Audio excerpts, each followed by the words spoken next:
Happy Hump Day, my friends, and welcome back into another edition of Prime Sports World. I'm your coach, your host, David. I'm playing Humpton right there, my coach, Mr. TJ Hopkins. And on today's episode of the Prime, we're going to break down the NFC North and their off-season plans.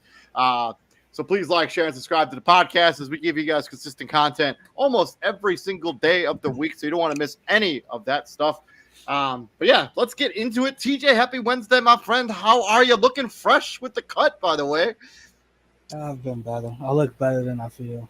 Yeah, you look fresh, man. You look good. Look good right now, man.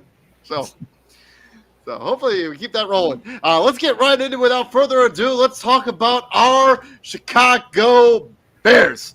Obviously, the draft capital on the board right there. We own the first and the ninth pick in this upcoming draft in the first round. We got a whole bunch of players that are going to be free agents, including Eddie Jackson, Jalen Johnson, Lucas Patrick, Yannick Ngakoue, Cody Whitehair, Deontay Foreman, Justin Jones. We have $70 million in cap space. Matt Eberflus is still the head coach. Ryan Poles is still the GM. Kevin Warren, in his first, I think this is his first offseason as the team president, formerly of the Ohio State Buckeyes. I think AD of the Big Ten, sorry. And then with the Chicago Bears, let's talk about free agency in the draft and what is the top three priorities for the Chicago Bears. And I don't know if you want to address the massive elephant in the massive room. He had a bigger position with the Big Ten. Like, he was nobody's AD. I think he was the commish or something. Like, whatever the commish of the Big Ten is, that was his job. He was like either that or he had a position underneath that, but he also did stuff with the Vikings. He's why the Vikings got their new stadium outside of them. Their ceiling collapsing. So, yeah, he was the commissioner of the Big Ten from 2020 to 2023. He was also, the chief COO of the Minnesota Vikings from 2015 to 2019. He was basically with the Vikings from 2005 to 2019. He had a brief stint with the Detroit Lions. He was also with the Rams, and when they were with their Super Bowl in 1997 and 99. So he's been a pretty established guy in the NFL. And Eddie Jackson and Cody Whitehair are released.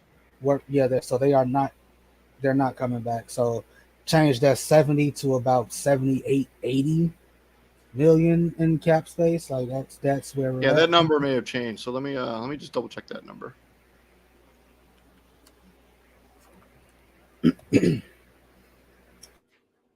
Sorry, hold on. No, it's still 70 million because they still have cap holds until they release those quote unquote cap holds. So I don't think that happens until the league year starts.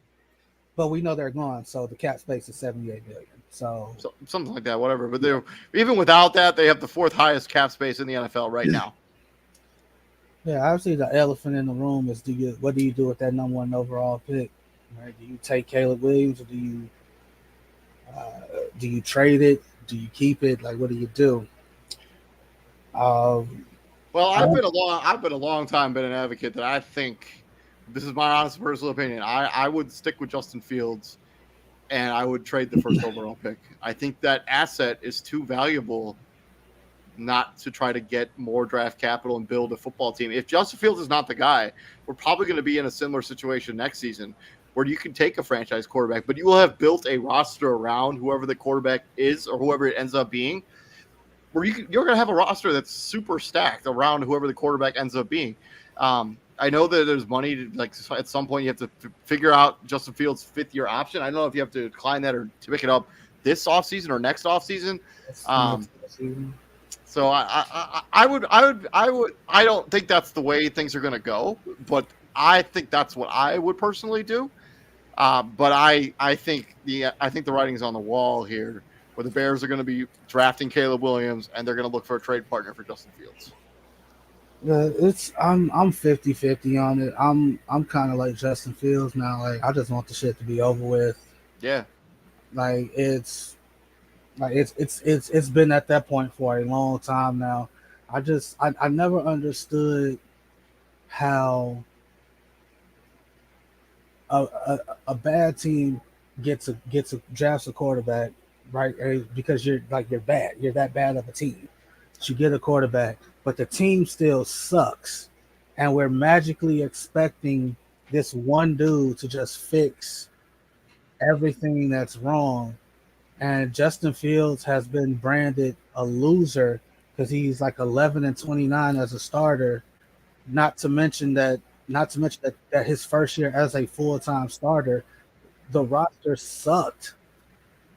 The roster sucked. The roster was absolutely terrible.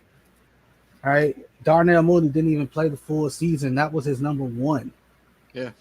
Darnell Mooney was on like if Darnell Mooney was on like the Chiefs or somebody like that, probably be a 2 or a 3, maybe a 3. Oh, for sure, 100%. The other thing that I don't really understand about taking a quarterback, like I just, if you're gonna take a quarterback with the first overall pick, I think you should have fired Matt Eberflus. I don't think it makes a whole lot of sense to keep the coach because if you're probably gonna fire him after this season anyways. If things don't go well in Chicago this upcoming season, he's gonna get fired. It doesn't make sense to me to bring a coach in, have him be on the hot seat, and then have this rookie that we've seen that story before. Like we've seen how that narrative cooks out. It doesn't cook out good. It doesn't go well. Like we've seen it twice. With Mr. Trubisky was the same narrative. Like he gets drafted by a quarterback who's a head coach who's basically on his way out. And then Justin Fields gets drafted by a guy who's basically on his way out. He gets fired. It doesn't make sense to me to not fire Matt Eberflus and clear house if you're going to draft a quarterback. It just doesn't. But I think the Bears also have some other things that need to address here. I think the running back position, Khalil Herbert was kind of just okay this past season. I think that's another area where you probably should need to address. And I think the weapons outside of DJ Moore still need to improve. Tyler Scott dropped a Hail Mary that he should have had in the end zone that could have won the Bears another game. That was Mooney. Okay, well, Tyler Scott had some drops during this season as well. Tyler Scott did have like the one you're thinking about with him is with the Lions, where if he just keeps running, he catches that. And Cole Kmet had a fantastic season. He got banged up a little bit. This offensive line played better in the second half of the season than it did in the first half.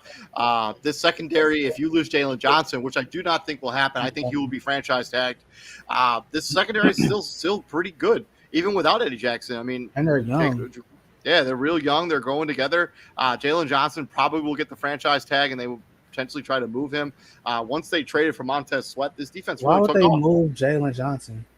I'm just saying they're going to franchise tag him. I mean, or are you going to put that transition tag on him, and they could look to trade him? They're not going to stop that. They're not. They're not trading him? Okay, but he's going to get the tag more than likely. He's not going to enter the open market. No, he's like they're not trading Jalen Johnson. Like, where did that talk even come from? I've heard that. So, from where? The rumor mill. So on Chat Sports. But anyways, so yeah, Jalen Johnson's probably going to get tagged. This defense was better in the second half once Eberflus took over the play calling. This is a team, like, you're finally building a team around the quarterback. It doesn't make sense now to push the quarterback out of the way and put another quarterback in this situation unless you really want to reset the rookie scale. I mean, that doesn't make a whole lot of sense to me. Which also doesn't make a whole, because again, he's on, like, he has the 5th year option. Like, we don't have to worry about 5th year option is like $20 million in guaranteed money. So $20 million in guaranteed money versus what? Double that if you sign him to an extension. I think I'll stick with the 5th year option. It's not that hard, and it's also not even that much. Like, where's y'all getting $20 million from? That's for sure the number.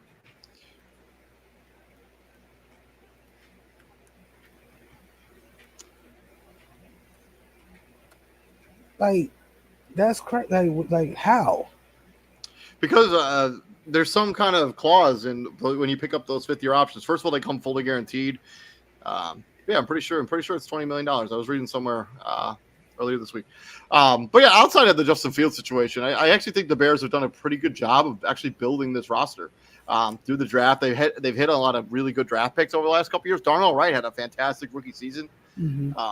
Tevin Jenkins made a good transition to left guard. Braxton Jones has been pretty good at left tackle. He's been okay.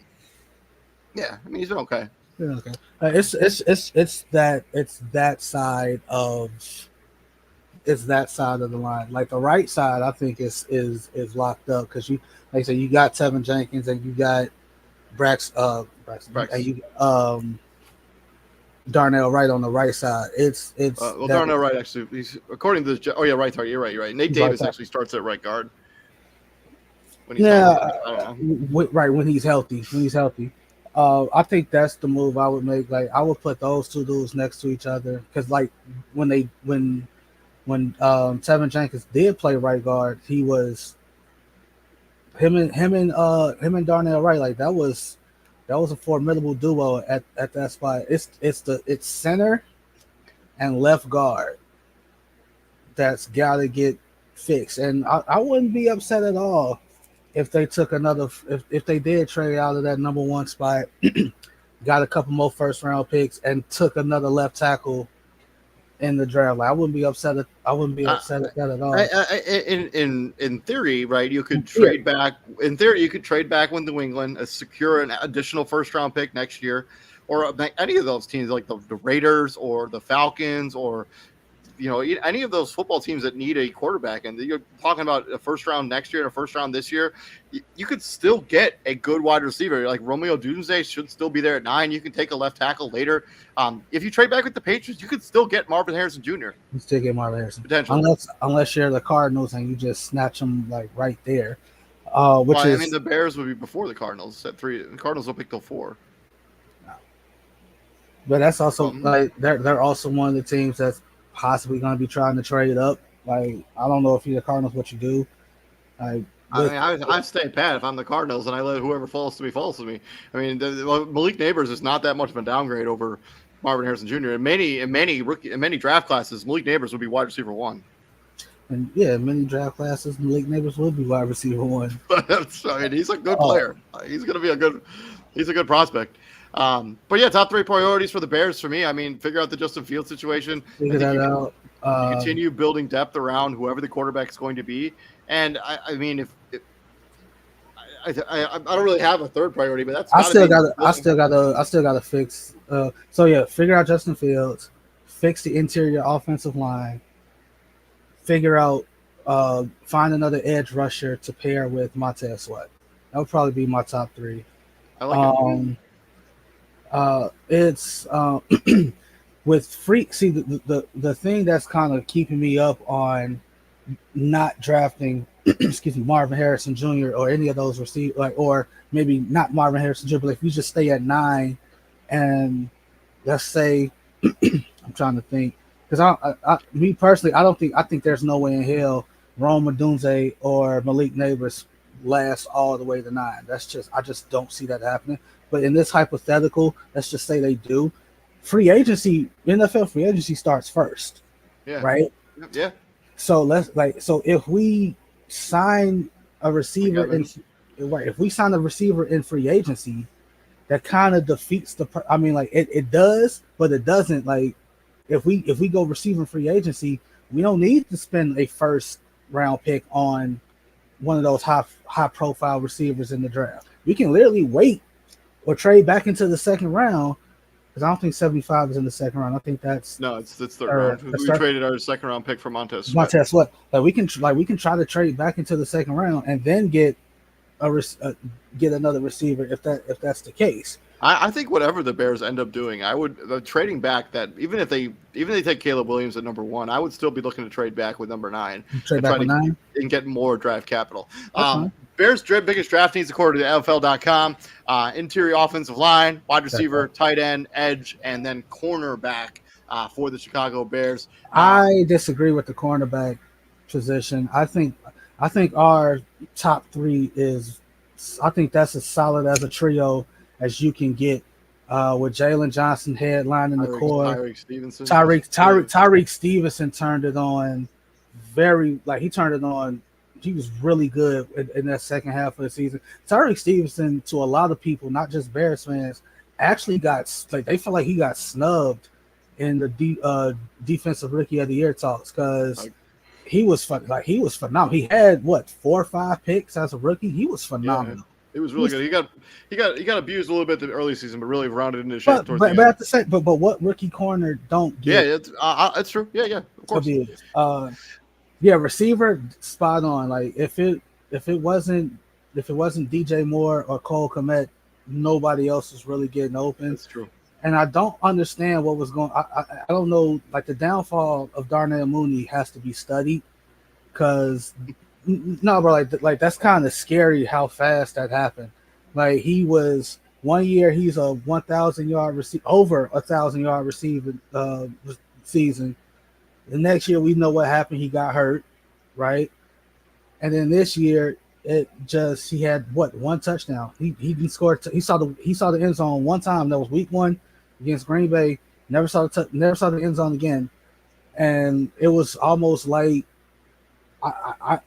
you could probably contribute that to one, the injury from the year prior, getting back just to he ain't rehab, like he ain't training, he's rehabbing, and two, you can account it to film. Like, hey, him and Justin, they have a rapport, they have chemistry, so we're gonna do everything in our power to try to take that away from you. Like DJ, they pretty much said like, hey, DJ just got here. Y'all can't have the chemistry that y'all have like that, but at the same time, that DJ Moore had a career high in catches, career high in yards, and touchdowns. And same thing with Falcon Net. Before we move on to the Minnesota Vikings, we have a comment here from Facebook from Ryan Shuttleworth. He's got a hypothetical trade for the Chicago Bears. I actually think can you show it? Yeah. If this actually was something that actually went down, I would be super about this. So the Bears trade Justin Fields and number 9 to New England for number 3. They draft Caleb Williams and MHR Maserati Marv. Yeah, Maserati Marv at 3. I actually like this. I would be all about this. That's cold. I don't like it. I like it. So that's cold. Ryan, yeah. See, the thing is, like when you're the Bears and you're Bears fans, and you saw the haul that you got for last year's number 1 overall pick, that makes people create these absurd hypothetical first, like these absurd trade packages. Bro, like I swear to God, I saw seven first round picks. I saw one with the Commanders, right? It was this year's first, next year's first, a second, a third, Deron Payne, the Washington Commander water. Moving on from the Chicago Bears, let's talk about the Minnesota Vikings. They have the 11th overall pick in this upcoming draft. They have a whole bunch of notable free agents as well. Kirk Cousins, Danielle Hunter, Marcus Davenport, all KJ Osborne is a good football player. Dalton Reisner, Cam Akers, Anthony Barr. The other crazy thing is because of the contracts for Kirk Cousins and Danielle Hunter and Marcus Davenport, they cannot be franchise tagged because they don't even become free agents until after the deadline. Right. So they can't be tagged. Danielle Hunter is going to be a hot commodity on the open market. That's for damn sure. He is one of the better edge rushers, underrated edge rushers in the NFL. They're going to have $29 million in cap space. Kevin O'Connell is the head coach. That GM Ketsi Adufa-Menza. Mark Wolf is the team president. If you're the Vikings, how do you approach free agency? How do you approach the draft? And I think the number one priority is what you do with Kirk Cousins. Are you bringing Kirk Cousins back to be the quarterback of this football team, or are you going to rebuild this team? Yes, I'll bring him back, but this is it. This is it with that. With this nomination variation, there we go. With this variation of the Minnesota Vikings, I bring him back. This is it. At 11, if he's still on the board at 11, I grab Jaden Daniels and I sit him. Yeah, but I would be legitimately shocked if he's there at 11. Also, I mean, if you're going to bring Kirk Cousins back, right, you're obviously going to try to continue to compete. This team has holes. Like there's a reason that like they got beat down by the New York Football Giants in that playoff game 2 years ago.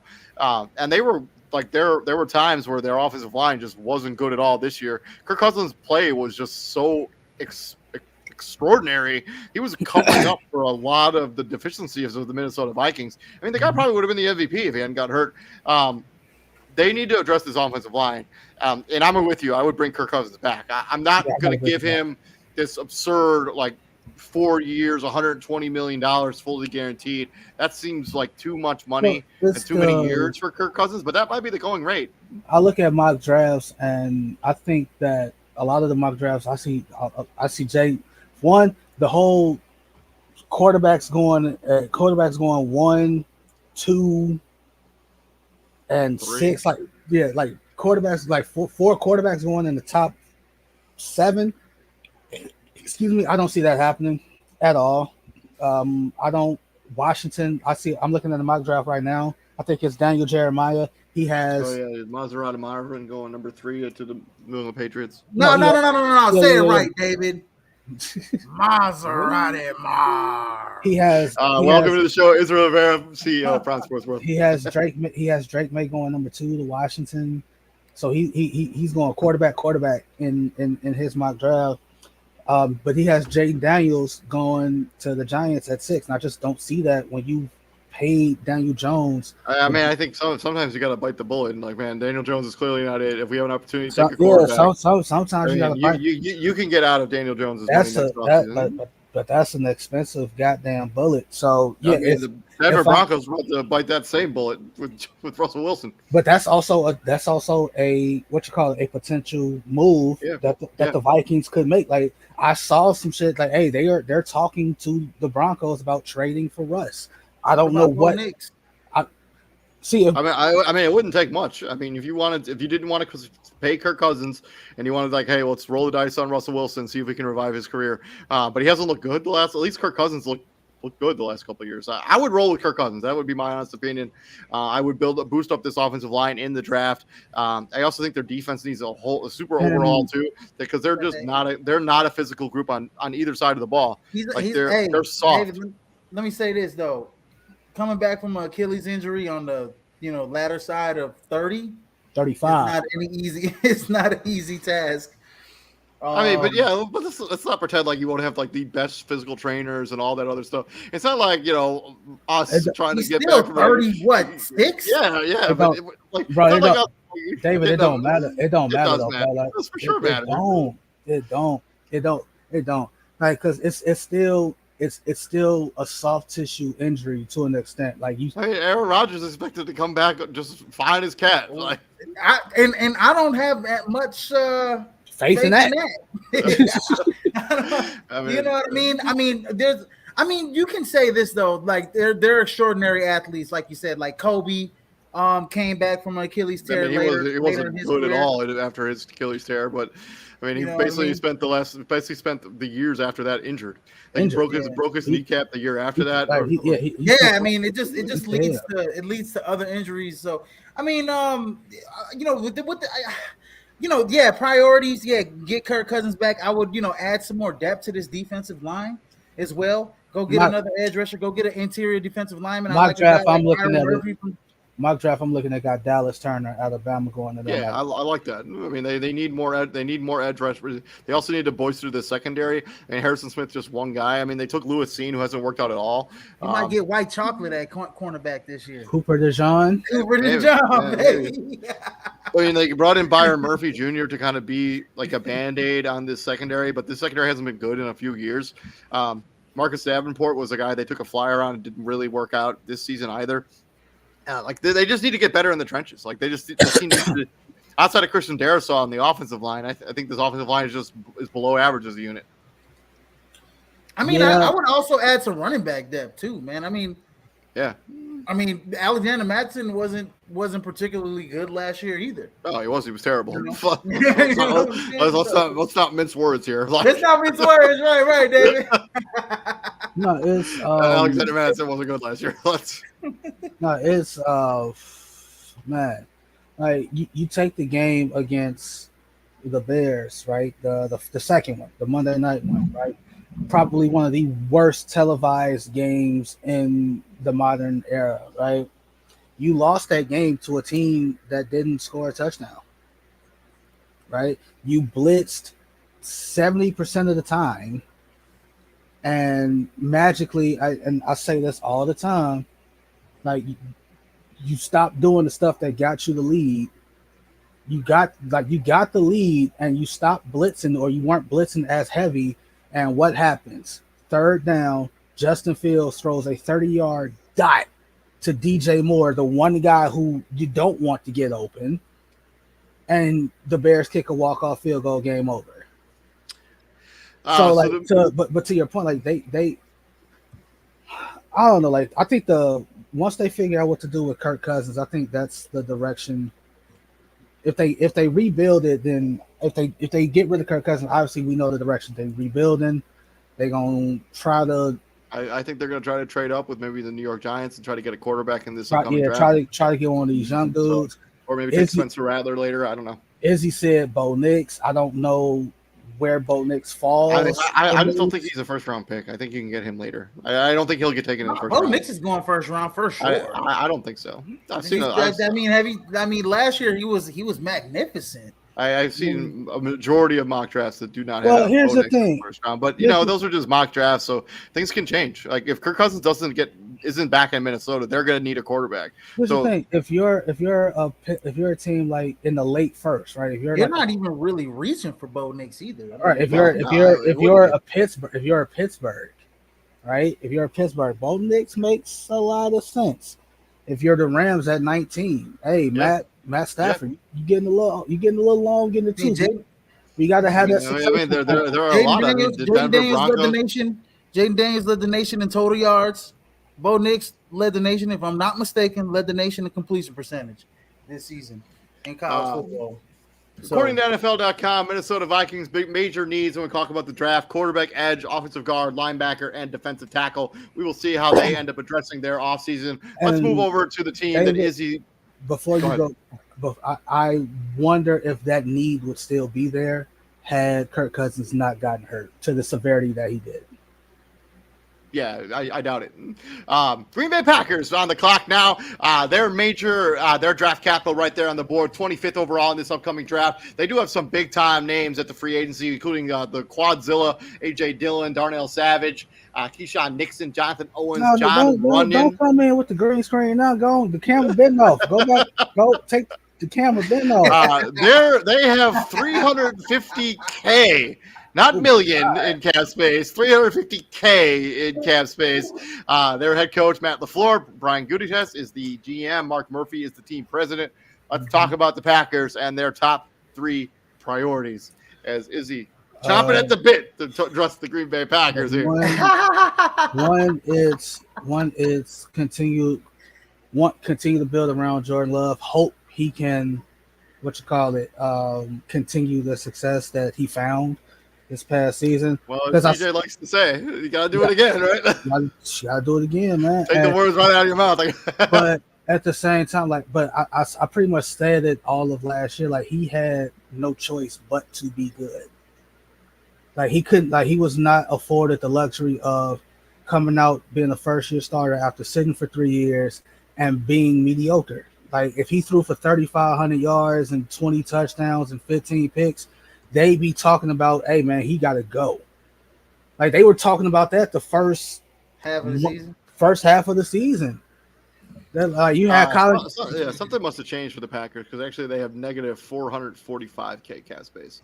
So the priority number 2 got to be get some cap space, right? But that's kind of been the MO. That's kind of been the MO of Green Bay, like big time. That's not hard to get back under. They could release one player and they'd be fine.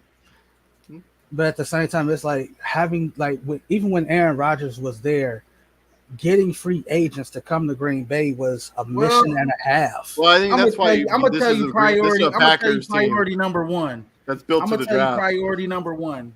Jair Alexander's probably not coming back. Okay. That's we're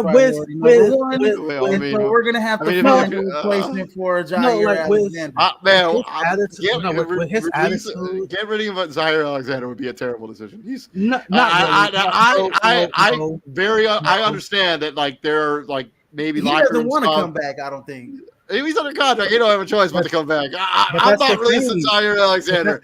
He can be disgruntled as hell. I'm not releasing Jair Alexander. I also expect the Packers to release David Bakhtiari at some point this week. Absolutely. He's not going to be back on this team. But that's the thing, Dave. At some point in time, they kind of did it when they suspended him for a game for that stunt he pulled, going onto the field when you're not a captain. And talking during bro, you're not bigger than this team. So like if they were to just say if they were to find a trade partner for Jair Alexander, that's like we can't have that, dude. Like we can't have nobody upsetting the apple cart. And I don't care how big your name is. I don't care what you turned yourself into. You are not bigger than this here organization. And the stunts that you pulled, the stuff that you said, hey, bro, like we already went through that shit with 12. We not doing it again. I would have a backup plan for that. Okay, because he the way he ended with his social media handle, saying goodbye to the fans and all that. When a person does that, they're trying to get themselves out of town. So that's number one. So I'd have a backup plan for Jair like Alexander, but also, I mean, you got rid of Rasul Douglas. So there's some need.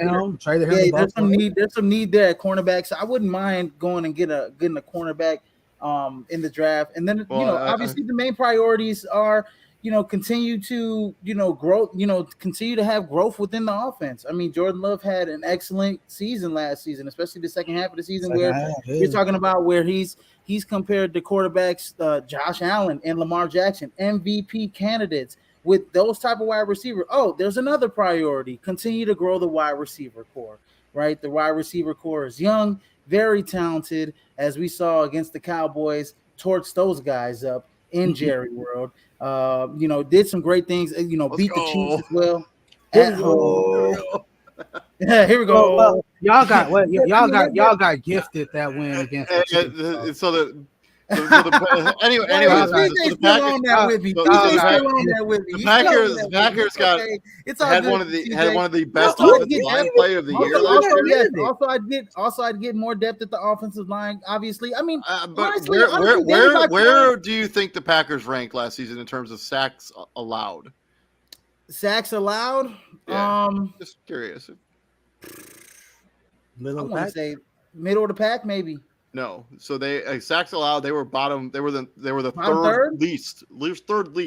Third least sacked team in the NFL last year. The only teams that were sacked less than Jordan Love and the Green Bay Packers, or Patrick Mahomes and the Chiefs, and Josh Allen and the Buffalo Bills. Look, hey, let me say, because you know what the thing is that second half of the season we played a lot better.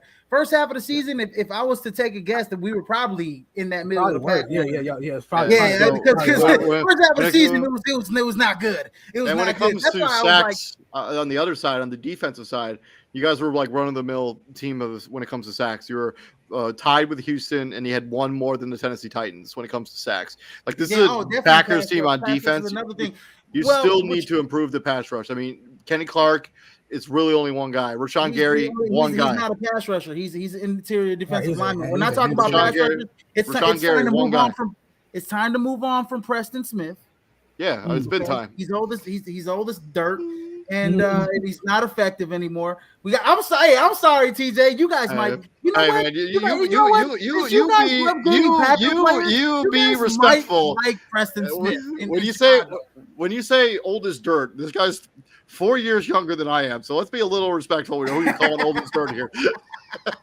Okay, no, but look, but yeah, no, I think you continue to, like I said, build that wide receiver core, grow Jordan Love, keep stockpiling talent. I mean, we have Lucas Van Ness. He might take a step up. I mean, I didn't really see too much out of Lucas Van Ness. I saw a little bit in the second half of the season, but we're gonna need another pass rusher outside of Rashawn Gary. Preston Smith wasn't that effective. He just doesn't have the burst anymore. I liked our interior defensive line. I thought we got some good push from Kenny Clark and those boys in the interior defensive line position. But I do think Devin Wyatt, TJ Slayton. I do think TJ Slayton. I like Wyatt and Slayton, especially Wyatt's very athletic. I will like to say this: if we can get a guy like Jared Verse, who might slide a little bit down into that range a little bit, I would love that the mock I was looking at got y'all taking Cooper DeJean at 25. So I saw that too. I mean, but at the same time, Cooper DeJean's an excellent football player. Don't get me wrong. At the same time, he's a ball hog. He's a ball hog. But I mean, there's a lot to be happy about. In Green Bay, right? I mean, youngest team in the league. You know, or, they had nobody expected them to beat the Cowboys. I think that taking that, and they were knocking on the door and beating the San Francisco 49ers. I mean, they have a lot of momentum going into this season. And the one thing I will say though is with young guys now, like TJ says, you got to do it again. But I said it yesterday with the Tennessee Titans. Now the hunter is going to be the hunted, right? Because now those young dudes are, what's going to happen when you have that target on your back? I mean, when you have more expectations. Those guys they're being schemed for now, right? You're like, absolutely. The Jaden Reed, like he's not surprising anyone anymore. Like people are they have him circled in their playbook. Like, hey, Jaden Reed is not burning us. He's not beating us. You saw that in the playoffs. Dallas didn't let him do anything. San Francisco didn't let him do anything. They said Jaden Reed is not beating us. Everybody else has to beat us. And and another thing too. We need more depth because AJ Dillon probably not going to be here next year. He might get some money next year. Yeah, he might be. I think he. Yeah. So we're going to need some depth at running back. And I know Aaron Jones has been banged up. He was banged up most of last season. Came on strong at the end of the last season. But we're going to need some more depth at running back. We're going to need another guy, another shifty guy to be in this offense. Maybe I like a running back that's probably going to be similar to Aaron Jones that could catch out the backfield. That kind of like that third down scat back. Next to Aaron Jones. I like the goal line back, but I think Aaron Jones can get, touchdowns in the red zone. I think he can get touchdowns from the 1, 2, 3 yard line as opposed to AJ. Now, I would like a faster running back, like a Devin Singletary type of running back, like a guy that's like a guy that can third down, that can catch, that can spell Aaron Jones from time to time. But also can catch out the backfield because I know that Mike LaFleur likes to spread it out a little bit with 3 and 4 or 5 wide receiver sets. So, before we move on to the Detroit Lions, the NFL.com has the Green Bay Packers as their biggest needs in the draft: safety, offensive tackle, cornerback, interior offensive lineman, and edge. Moving on now from Green Bay to Detroit, who finally won their first division in 30 years. So congratulations to the Detroit Lions. Also probably could have been in the Super Bowl for real. As if they managed the clock a little bit better there for the Detroit Lions against the San Francisco 49ers. They have the 29th overall pick in this upcoming draft. They have some big-time names when it comes to free agency. C.J. Gardner-Johnson, Charles Harris, Graham Glasgow, Vaitai, Emmanuel Mosley, Jalen Reeves-Maven, also Romeo Cora. They have $48 million in cap space, which is right around the middle of the pack when it comes to cap space. Dan Campbell is the head coach. Brad Holmes is the GM. Ron Wood is this team president. So how should the Lions approach free agency and the draft, and what should be their top 3 priorities as they try to build on one of their best seasons in the history of the franchise? Best seasons ever. Best season. Best season ever. No, priority number 1, stay humble. Stay hungry, stay humble. All right, it's hard to see where your holes are coming off the season that you just had. Like you said, if Dan Campbell takes points where he's supposed to instead of going for the knockout punch all the time, maybe they are playing in the Super Bowl. Maybe they do get that rematch against the Kansas City Chiefs, and maybe it is the same outcome, right? Maybe you beat them in the game that matters the most. You gotta stay humble. You gotta stay hungry at the same time. Especially Lions fans. I understand y'all seen some bad times. Y'all seen some bad seasons. Don't go yapping because of one good year. Guess what? They've been yapping. So guess what? You got to do it again. Hey, look, I think number 1 priority is just to continue to add depth in the defensive backfield, man. I mean, this team. Yeah, that's still like and that's. I mean, Emmanuel Mosley was supposed to be their big signing this most recent offseason.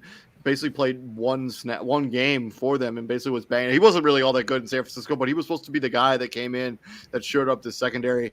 But everybody else, I mean, Cameron Sutton was basically a turnstile for majority of the season, especially down the stretch. This is a secondary that needs to be completely revamped. They also need to bring back Vaitai and Glasgow. Do you have the pieces of one of the best offensive lines in the National Football League? I do not think you should break that up in order to keep a strength to strength for sure. Well, yeah, and Emmanuel Mosley, I think they bring him back. He tore his ACL, so Unfair to say he didn't do nothing. No, but he was hurt, and he was obviously he didn't really contribute to the team, and they expected him to be a big time contributor. And he Jonah Jackson would have been had he not torn his ACL. Like that's what I'm saying. All right. Like how the hell you like? Oh, he wasn't a big contributor. Yeah, because he tore his ACL. Like, what you want him to do? Get out there with one leg?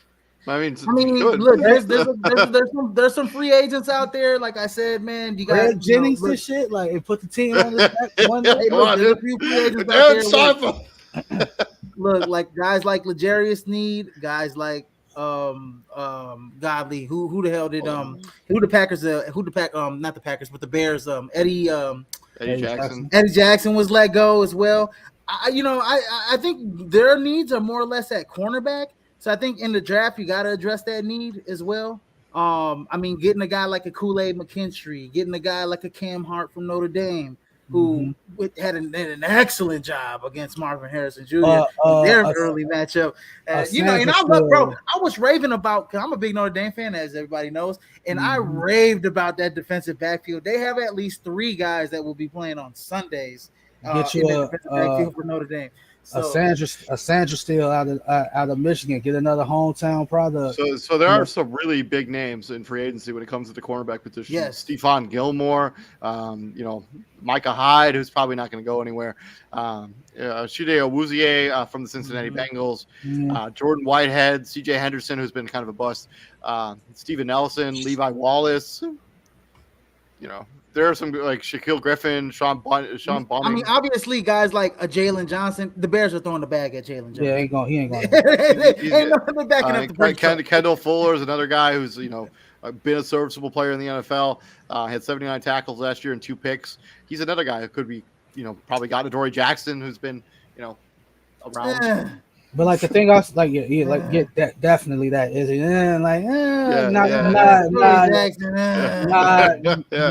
Not a needle. You want another guy to just get burned out, like. And there is potential that Budda Baker could get released as a part of the Arizona Cardinals. They have a club option. Well, I like that. Put him next to the young man Brian Branch. Brian Branch. I like that. I think my number one priority, though, for the Detroit Lions is to keep this offensive line together. It is the strength of this team. They were in the top 10 when it comes to sacks given up. They were 31 sacks. We kind of saw what happens when a team doesn't keep that core unit together. Like, remember how dominant those Cowboy offensive lines were? Yeah. And I mean, like the first domino to fall wasn't let go. He just flat out he just retired. What about adding another wide receiver that can catch the football when it matters the most? I mean, Josh Reynolds is going to be afraid. But I mean, they have Jamison Williams and Amon-Ra St. Brown. You could address that probably in the draft. Yeah, exactly. They, adding another wide receiver that because Jamison Williams. They use them a lot. They use them a lot on like deep routes. They use them a lot on like wide receiver end around stuff like that. But outside of like Amon-Ra St. Brown, I know Reynolds has a rapport with the he's a free agent, but he's gonna be a free agent. He might get some more money somewhere else. And I kind of like if they could pull Calvin Ridley away from Jacksonville. Imagine how nice he'd be in Detroit. Oh my gosh, dude! But yeah, I think if you can add another certified like bona fide threat into that wide receiver room. Oh my gosh, man! This Lions team will be good for a few years. I think they'll be right back. I think they'll be right back in it in the NFC Championship game. If they can add, 1 or 2 pieces, they're just 1 or 2 pieces, in my opinion. 1 or 2 pieces. I mean, they're probably there. I mean, they could have easily gone to the Super Bowl this year. Oh, absolutely.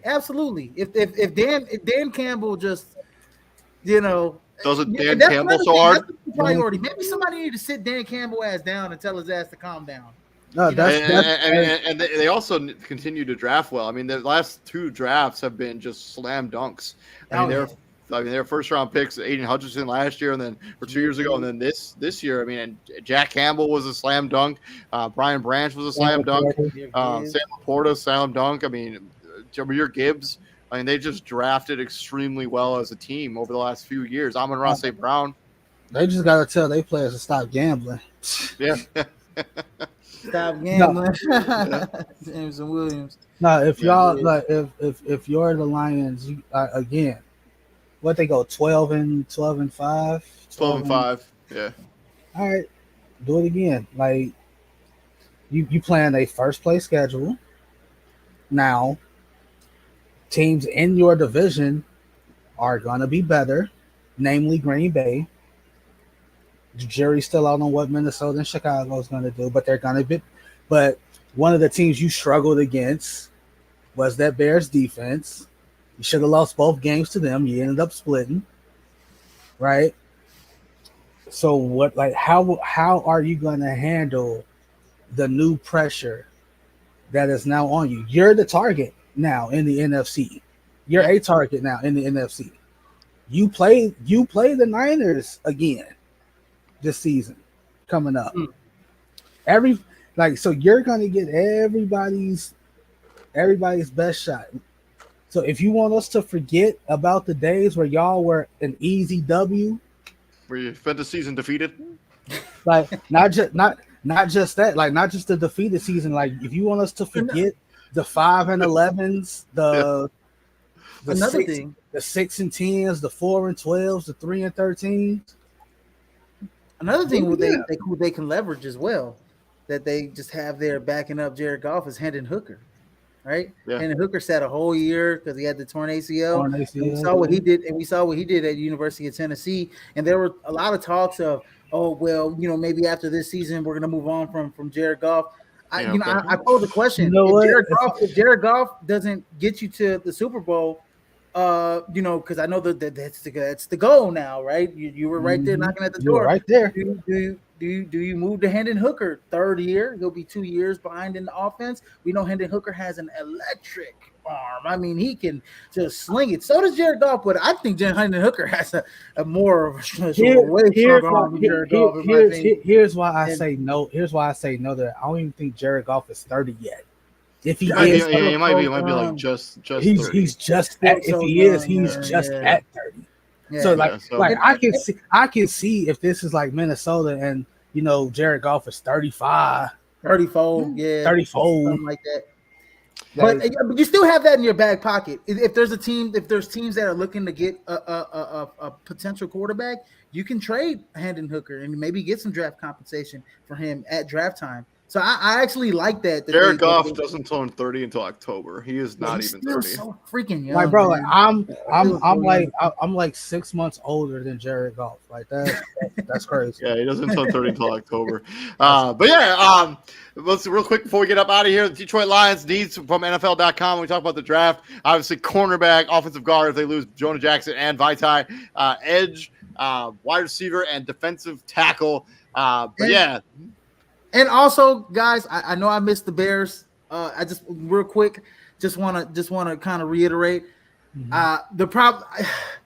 They're gonna get rid of Justin Fields. I know they're gonna get rid of Justin Fields, guys. They're gonna go get for Caleb Williams, especially after Pat Mahomes just won his third ring. They don't want to miss out on a generational talent type of quarterback.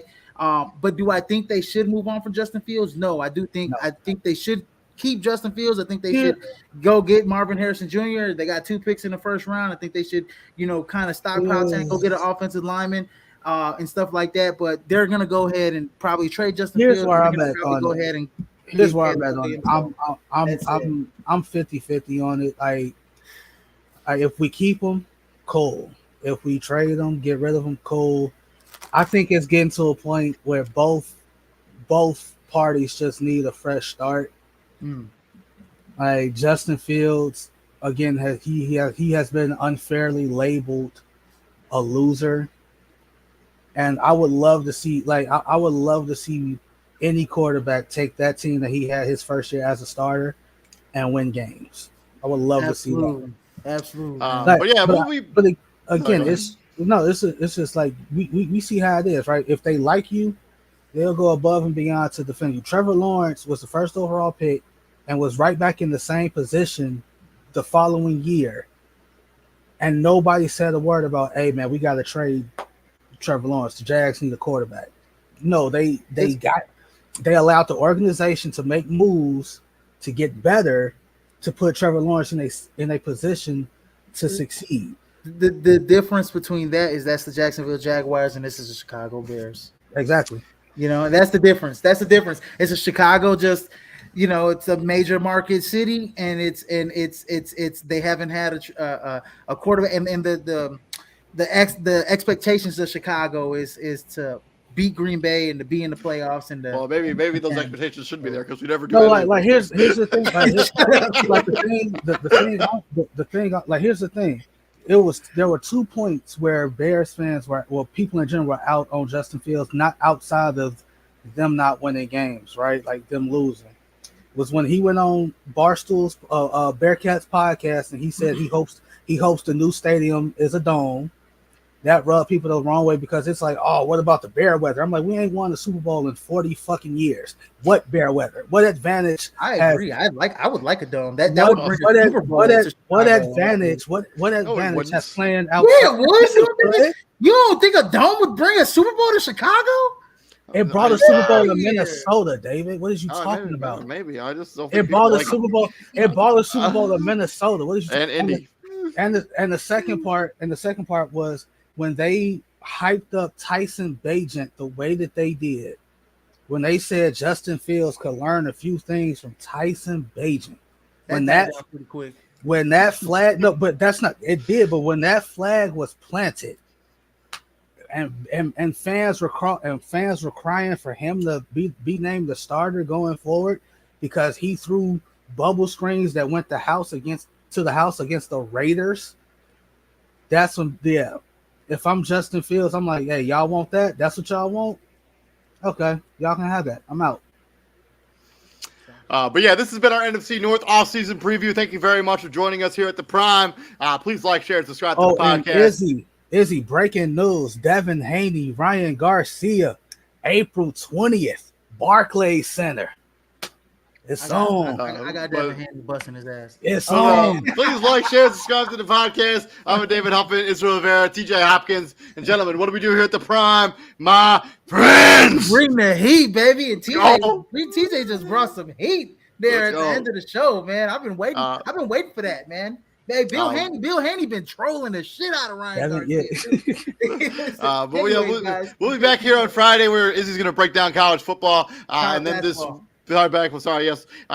weekend we're going to be back with the crossover. We're going to talk about the NBA and the problem with competitiveness. Keep an eye out for that content. I'm David Huffman. You guys all have a good night. Stay safe out there. Peace out, guys.